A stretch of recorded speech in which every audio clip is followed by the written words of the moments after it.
Créer de la musique aujourd'hui est devenu plus que simple avec les apps géniales dont on dispose. Mais il est nécessaire d'utiliser quelques règles lorsque l'on n'est pas musicien afin de rendre intelligible votre création musicale. Mais tout cela ne sera plus un problème à l'issue de cette vidéo car vous aurez toutes les clés pour créer une petite musique afin d'accompagner tous vos projets multimédia et pas nous resservir à chaque fois les musiques fadas qu'on entend dans toutes les vidéos. Nous verrons différentes applications qui fonctionnent sur plusieurs systèmes, Android, iPad, Windows. Quelques étapes globales, il faut d'abord ressentir la pulsation et ensuite respecter la carrure. Je vous invite donc à consulter ma vidéo sur ce sujet qui s'affiche en haut ou en bas dans la description. Première étape, on va effectuer un changement toutes les 4 mesures. Petit rappel, 4 pulsations égale 1 mesure. On commence donc avec Music Maker Jam, une application compatible iOS, Windows, Android, gratuite, elle est livrée avec quelques banques, on pourra augmenter leur nombre en les achetant à l'intérieur de l'application. Une application assez simple qui va nous mâcher le travail. On peut lire en haut à droite toutes les parties les unes à la suite des autres ou une seule en boucle. Ce qui veut dire qu'en fait on va avoir un morceau déjà construit qu'on aura simplement à lancer en touchant le petit bouton play. Alors on voit sur la ligne en haut que s'affichent les pulsations, ce qui va nous permettre de voir qu'en fait chaque partie est faite en 4 mesures de 4 pulsations chacune. Et donc là tout seul ça passe à la deuxième partie, 3e mesure, 4e mesure, et ça enchaîne avec la partie A. Donc il n'y a rien à faire, la musique est déjà faite, c'est vrai que la marge de composition ici n'est pas énorme, mais quelque part c'est pas ce qu'on cherche. Nous au début c'est simplement à avoir une musique qui va un peu se différencier, et on va voir comment pouvoir se différencier. Par exemple ici, je vais désactiver des instruments.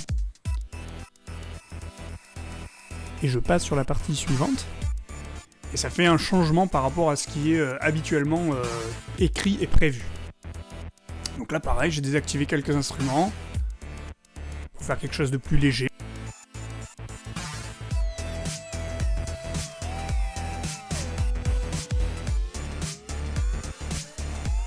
Alors il y a la possibilité d'ajouter des effets dans cette application, je ne vais pas en parler maintenant, on verra ça dans une autre vidéo relative au film, à la création de musique pour film. Et donc ici, voilà, on va s'arrêter là avec un morceau complet. On pourra s'amuser ensuite à aller chercher d'autres banques. Ici, si je touche Rock, je vais pouvoir choisir d'autres banques de sons relatives à ce style-là ou à un autre style. Donc ici, j'ai 3 samples pour cet instrument et je peux aller chercher dans un autre style, comme par exemple Halloween, et voir quels sont les samples qu'il y a pour voir si ça peut m'intéresser dans ce morceau-là.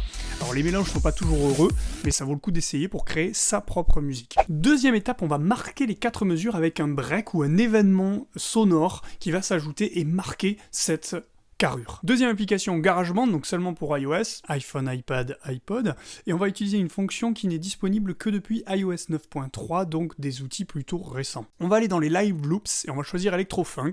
Alors les autres styles fonctionnent aussi, mais celui-là, ce qui est intéressant, c'est que on a là aussi un morceau complètement écrit, sauf qu'il va falloir être un tout petit peu plus concentré. Là, j'ai 2 mesures, 3, 4, et je change, je passe à une partie différente, et je compte bien que je suis en 2e mesure, 3e mesure, 4e mesure, et là je vais passer à l'autre, etc. Et donc toutes les pistes que l'on voit donc de façon verticale sont organisées pour bien sonner ensemble, et si on les fait tourner 4 fois, enfin sur 4 mesures, on apprécie le résultat. Alors, on va s'amuser à mettre des petits breaks, des petits effets pour justement changer de ce qui est du contenu prévu ici. Vous voyez, j'ajoute des effets sur les pads, ça s'active en touchant le bouton FX en haut.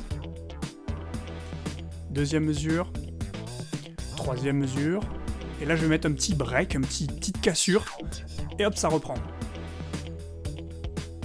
3e, sur la 4e mesure, je vais faire un petit break.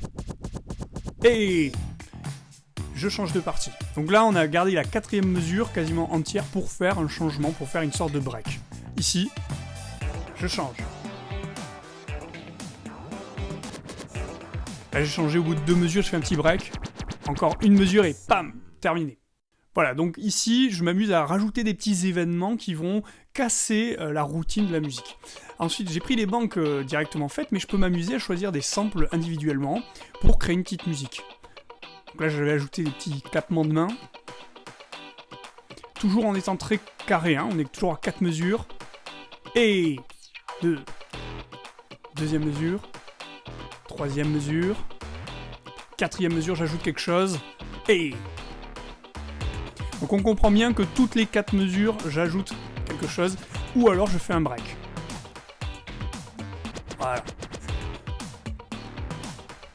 Là j'ai créé mon propre morceau à partir des banques inclus dans cette banque Electrofunk et qui ne ressemblent pas exactement aux presets déjà établis. Autre application, l'application Launchpad par Novation, qui est une application gratuite mais réservée là aussi à iOS. Quelques banques de styles sont incluses dans l'application gratuite, mais pour en avoir davantage, il faudra les acheter à la façon de Music Maker Jam. Il faut noter que de temps en temps, il y en a quelques-unes qui sont offertes gratuitement, donc il faut activer les notifications pour suivre ces évolutions. C'est aussi valable pour Music Maker Jam. En haut à gauche, on a la pulsation qui est indiquée, et on va s'amuser à lancer juste un petit sample en plein milieu de la grille. On observe que les couleurs vont être différentes par rapport aux instruments.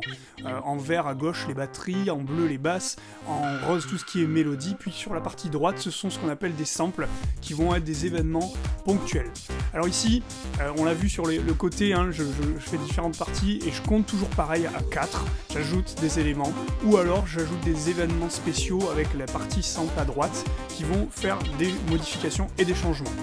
Donc ici je fais des petits breaks avec ma voix, le vocal, pour faire un changement, un élément différent, tout en gardant en fait finalement une monotonie dans la musique. Il n'y a pas de différentes parties, mais des événements qui marquent en fait les cycles. Et c'est ça qui donne de l'intelligibilité à la musique.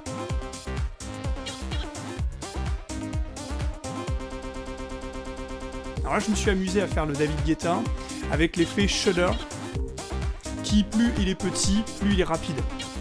Alors on peut imaginer qu'ici il s'agit d'une musique qui va accompagner une vidéo, qui va être un tapis sonore et donc qui ne va pas changer dans les parties et donc d'ambiance. Voilà, j'ai mis le shutter carrément pour une mesure entière sur la 4e mesure. Dans l'idée de créer une musique pour mettre l'ambiance, ici on va s'amuser à faire un stop pour attirer l'attention sur la 4e mesure. On y va, ici. Et 1, 2, 3, 4, et on relance. Donc il faut enlever le doigt un tout petit peu avant le 1 pour qu'on entende bien la pulsation du 1 qui redémarre. Donc là, ça a le mérite de couper complètement la musique et de relancer l'attention de l'auditeur. C'est plutôt pour une musique d'ambiance que pour une musique de vidéo. Hein. Voilà, ici plutôt pour faire danser sur le dance floor si vous voulez vous la jouer à David Guetta sur les soirées. Pour attaquer la fin, soit on peut faire un gros stop qui va shunter complètement, soit on peut enlever progressivement les parties tout en respectant toujours les carrures pour pas que ce soit coupé de façon abrupte. 2e mesure, 3e mesure, je vais encore un petit break, 4e mesure et là stop. Ouais, je vais même laisser encore sur 2e mesure, 3e mesure, 4e mesure et là j'arrête. On termine avec l'application Remix Live qui est disponible sur Android et sur iOS. C'est aussi une application gratuite qui fonctionne de la même façon que Launchpad et Music Maker Jam. On a des banques incluses et on va devoir acheter des banques supplémentaires si l'on veut plus de sons. Il faut aussi noter que pour pouvoir exporter les sons créés, il faudra payer, ce qui n'est pas le cas de Launchpad et de Music Maker Jam. Elle indique le tempo et on voit le petit compteur ici qui indique la pulsation, donc c'est pourquoi je vais pas la mettre maintenant que vous êtes au point 1. Je vais juste compter les mesures, 2e ici, 3e, je mets un petit beat hip-hop, et dernière, là un petit... Et c'est parti. Voilà, donc toujours pareil, 4 mesures d'intro avec un petit scratch. Je vais m'amuser à les mettre, là il faut improviser mais il faut le sentir. Et là, on va vraiment être sur une musique de fond, sur un podcast, sur une vidéo tuto par exemple.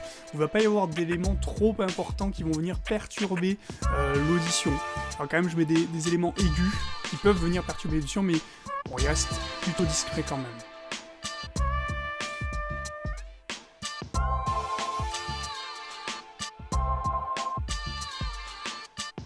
Ça peut tout à fait accompagner aussi un slow motion, un time-lapse. Là, je change de partie, mais quelque chose qui reste un peu dans la même esthétique, de vraiment très léger, très sobre. On notera par ailleurs que ça, c'est un playback, une sorte d'instrumental qui va être utilisé, qui pourra être utilisé pour faire du slam ou du rap, par exemple. Donc si je récapitule, il est important que les parties, les cycles soient pensés en 4, 8 ou 16 mesures. Ensuite, on va essayer de marquer, dès qu'on le peut, ces cycles, soit en mettant des événements comme des samples, comme je suis en train de faire avec le scratch ici, soit en mettant des effets. On n'est pas obligé de le faire aussi systématiquement, selon ce qu'on est en train de créer, ça peut être vraiment quelque chose de monotone, mais en tous les cas, il faut se discipliner à garder ce cycle en fait, de 4, 8, 16, parce que c'est ce qui rend intelligible, ce qui rend carré en fait, et compréhensible compréhensible la musique que l'on crée. Si cette vidéo vous a plu, n'hésitez pas à la partager et poser toutes les questions que vous le souhaitez. Vous retrouverez dans la description de cette vidéo une fiche PDF qui vous rappellera les principaux éléments qu'on a vus dans cette vidéo. Et n'hésitez pas à vous abonner à la chaîne et je vous dis à très bientôt.